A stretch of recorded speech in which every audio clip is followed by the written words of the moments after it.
Hello, ladies and gentlemen, and welcome to the Discriminating Gamer. Say, what did Paul say to Chani when he first met? How you doing? Ladies and gentlemen, today we're going to go ahead and take a look at Dune Arrakis from Gale Force Nine.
Hello everybody, we'll get back to the review in just a second. I just want to take a moment to ask you to go ahead and check out and subscribe to my other channel, that is Cody Carlson PhD, where we talk about military history and books on history and fun things like that. Please check that out, please subscribe, and now, back to the review.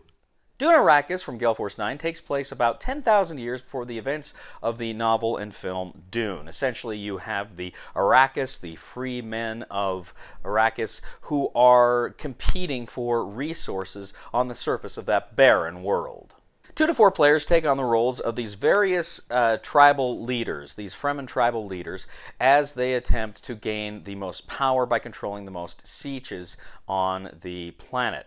Now, players are going to take kind of their own color, kind of player board, their own player tokens, as well as some other items. The game board is a map of Arrakis. You have various spots all around the board that you're going to kind of manipulate as the game goes forward. Players are going to randomly distribute production resource tiles across the board, face down, so they don't know what they are. Later, these are going to be revealed as either spice, food, water, or the worm tooth to make weapons with. So you're going to go ahead, eventually you're going to flip those over. You're also going to place various rock formations that essentially block some areas of the board from other areas. And you're going to kind of then populate the board with your specific Fremen warriors.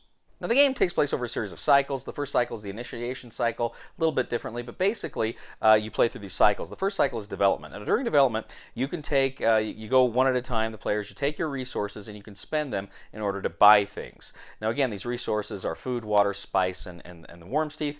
You go ahead, you spend them to be able to build other items that you can use in the game. For instance, you can spend different combinations to make a still suit, to make a crysknife, or to make a siege. You also have water debt tokens, and when you have somebody else's water debt tokens, you can exchange these for different kinds of resources. Next, you have the production cycle.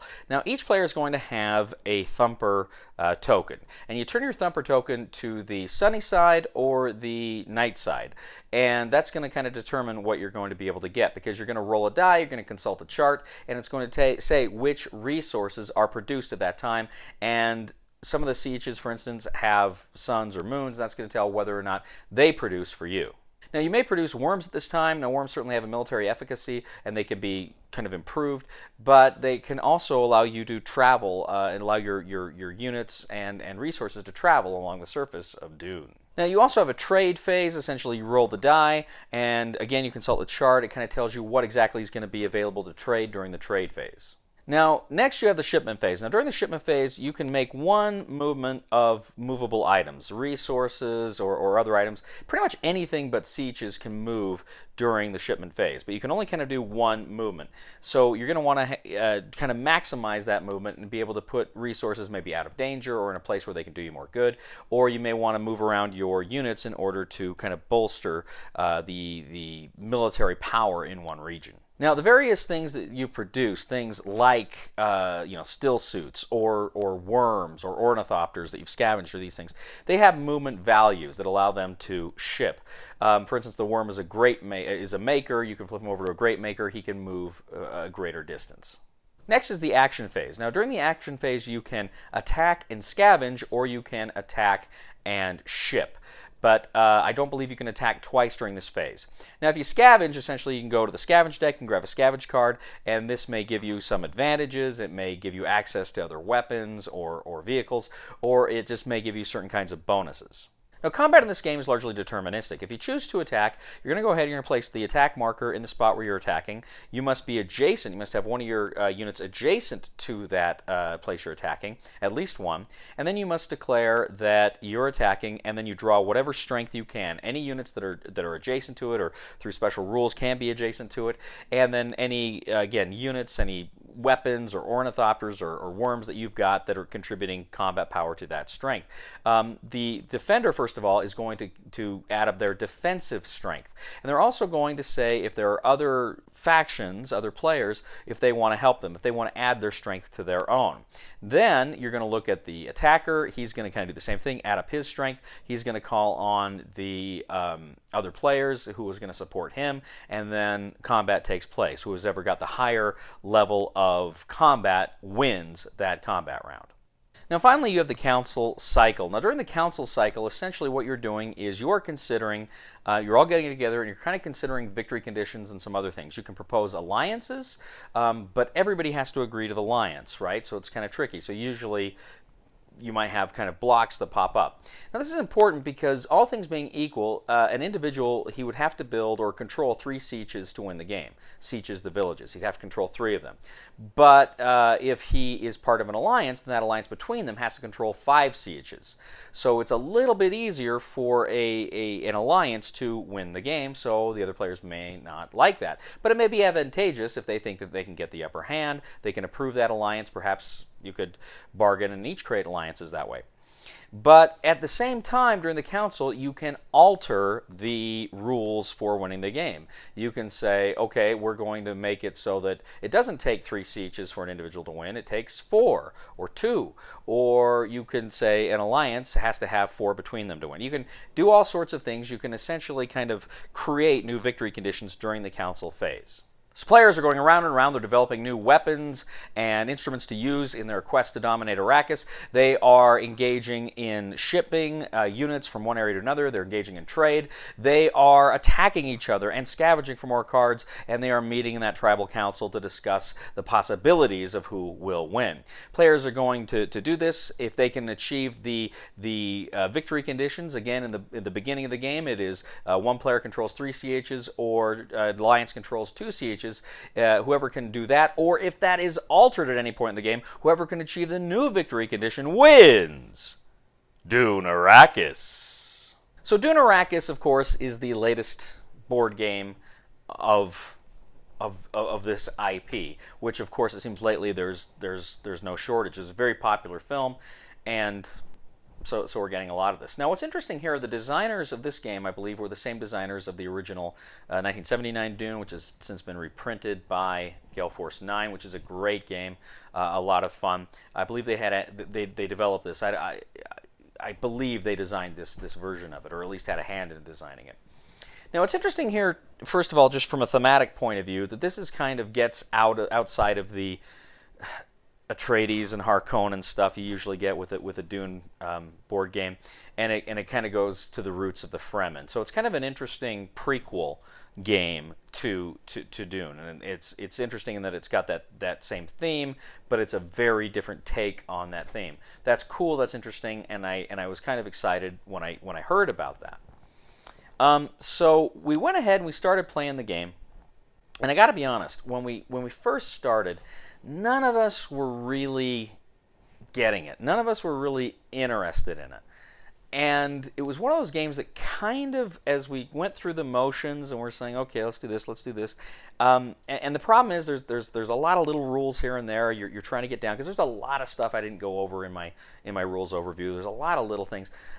It seemed for a bit kind of tedious, and I was like, okay, we're doing this. Okay, we screwed this up. Okay, but then gradually, as we continued to play it, it kind of came together. And we're like, oh, wait a second.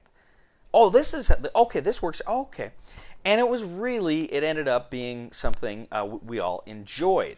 I'll tell you right now, this is a fun game, and I like it. But I do have some not insignificant criticisms of this game. Now, first of all, the rule book kind of talks about, you've got this idea of trade in the game. One of the issues with trade is you've got the trading cycle when you do trade.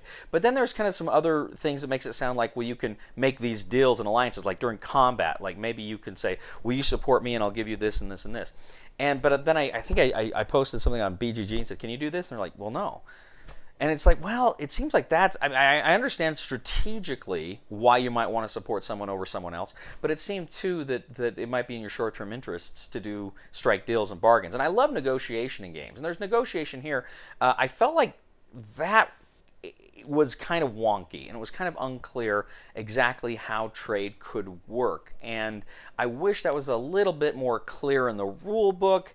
I wish, frankly, I wish you could make more deals like that. So that's one issue that I had with it. One of my other issues is kind of the whole idea of the council, where you can just set new victory conditions whenever people agree to it. That's one of those things that's because they got to be unanimous decisions, right? So it's not like the majority is going to say, "Oh, that guy's winning. Let's just screw him over." So I understand that, but I think I kind of wonder if the whole point of that is they're thinking, well, if the game's going too long, people can just end it, early. I'm not sold on that. I'm not sold on the informality of the council phase, the council cycle. I wish that was a little more structured, and I wish, because I can see what they're doing there with the individual wins by so many sieges and the alliance wins by so many sieges. It's a lot like the 1979 Dune game, where it's kind of the same thing. You need, to control these many spaces to win individually or with an alliance, and so I kind of get how that's set up and how that might want to be altered. But at the same time, I don't know. It was a little too free-form. I wish that was a little more structured. Again, not something I can really put my finger on, but it's just not terribly sitting well with me there. And then finally, probably the biggest criticism I have of this game is you've got the chart inside that shows during production phase, you roll the die, what comes up for production, and when you roll the die for the trade phase, what happens during the trade phase. It's in the rule book. You need to have another chart. You need to have a player aid outside of the rule book for that purpose, because it's a bear to go ahead and look through that thing every time. And here's the rule book. Okay, let's look. It was just not good. It needs to be. You needed to have a player aid for that, and you needed to have individual player aids that just kind of reminded people, because again, I hate it in games where you're constantly looking through the rule book to look up stuff you're doing every turn, but there's just enough there that people are going to forget, and you need to keep looking it up. This needs player aids. It needs a player aid for that chart for the die desperately. That in future editions, man, they need to do that. Okay. Now, with all those criticisms aside, let me get back to why I like this game, because I do like this game. And I didn't know I was going to when I started playing it. But what I like about it is, again, I'm not generally a fan of deterministic combat. Numbers games generally don't do it for me. Here, however, I did like the idea of, okay, I'm coming at you with these guys. You're calculating the numbers in your head. Okay, I can beat there, I can beat there. And you're calculating those numbers, but then you never know what the monkey wrench is going to be with the other players. What can they bring to the table? What surprises might they have? They might, what can they do?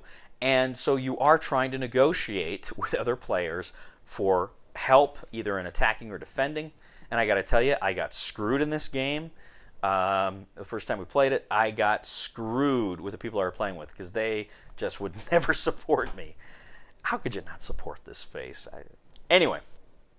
But it's fun, and and I love games of negotiation. I love games where you're saying, look, it's in your interest, and I'll back you up here. And you can make kind of informal agreements and stuff like that, but of course they're not binding. And I like that, right? I like games that have informal agreements that aren't binding. And so that was really cool, and I really like the negotiation of that there. I like, too, how scarce resources are generally, and how they're produced, and how you're trying to use them to build the things you need. You're trying to build those still suits, or the Chris knives or other items in order to help you, and of course you're building the sieges. And it's a pretty tight game. I mean, when we were playing, even as screwed over as I was still, theoretically able to win. I think it was Darren and George came down to them, and I think Darren ultimately won this one just by the skin of his teeth. It was a tight game, and I really liked that. So what I'm saying here is this game it's a good game that I think you'll have fun with. But there's some wonkiness here, there's some issues here that may turn off some people. I'm going to go ahead with all this saying. I kind of weighed saying just to try it before you buy it versus a buy it recommendation. I'm going to say buy it because I felt like at the end of the day, for all of those issues I have with it, I still had a lot of fun. And it was it was a game we were laughing at because of those negotiations and stuff. And you're like, I'm so screwed. And you really get into it. And maybe there's some stuff I'm missing, or maybe we'll see more stuff on BGG that clarifies stuff. And certainly we need those player aids. But all that being said, it's a fun game. Buy it. Thank you once again for joining us today on The Discriminating Gamer. As always, we ask you to please leave a comment for us on YouTube, Board Game Geek, on our Facebook page, or on thediscriminatinggamer.com. We also ask you to please like us on Facebook, subscribe to us on YouTube, and follow us on Twitter. I'd also ask you to please subscribe to my other channel, that is Cody Carlson, PhD, where we talk about military history and books on history. Please check that out. Please subscribe, and please give a thumb to this video on BGG. That helps us out a lot. After Paul used that groovy pickup line on Shawnee, do you know what they did next? They Arrakissed. Please somebody help me on my feet again, and I don't know where I'm going, and I don't know where I've been. Please somebody help me on the solid ground. It's a long time, and I'll be dying. Once a year I wind up in the band. Would you be in an alliance with me? Now, what does an alliance mean? You can't attack each other. Oh.